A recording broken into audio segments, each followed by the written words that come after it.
Border, which most media covers from very far away, but NewsNation is on the ground and on the road, tracking the story close up. Texas Governor Greg Abbott is sending thousands of migrants by bus to big cities like New York and right here in Washington, D.C., and most recently to Chicago. NewsNation's Robert Sherman is in the heartland and on his way east, Robert, we can say that, right? Following one of those buses, and he joins me now. Robert, to give us the scene here, how far along are you, and what is the situation? What are the conditions like for these migrants on these buses? Well, Mike, we're now into the state of Tennessee. We're continuing to work our way east, about to cross over into Virginia rather shortly.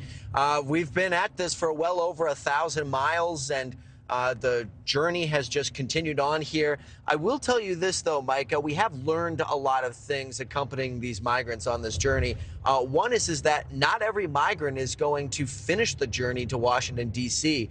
We started with 52 in Texas. One actually just got off.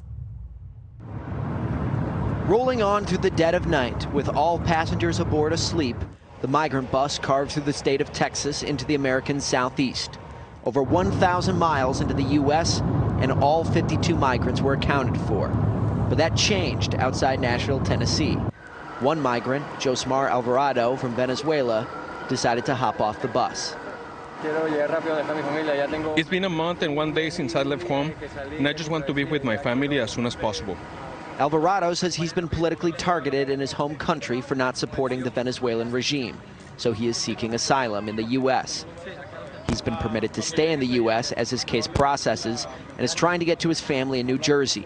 But even though he and the other migrants signed up to travel all the way to Washington, D.C., none of them are required to stay on the bus. They're free to get off anytime, anywhere. Alvarado was able to find the means to book a flight to New Jersey and figured he may as well just fly out of Tennessee. They told me I could keep on going on the bus until my family could buy a flight, and once that happened, I could just jump out of the bus. NewsNation is told while most migrants do make it all the way to their final destination, some will typically get off the buses beforehand if it better suits their travel plans. This bus, for example, passing through several major cities like Dallas and Memphis before making it to D.C. Alvarado is hopeful when he does make it to New Jersey, he can have a fresh start. I'm going to be together with my family here, where I'm not going to be chased and persecuted. I believe this is a good place to start anew and contribute to help change Venezuela.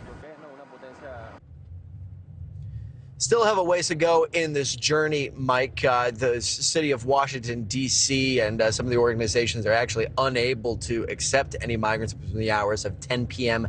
and 6 a.m. So we will not be getting in until early tomorrow morning, but that's when the journey will finally wrap up here on the road. Mike? Okay. Robert, very compelling story. Thank you very much. Thanks for watching. Go to newsnationnow.com to find NewsNation on your television provider.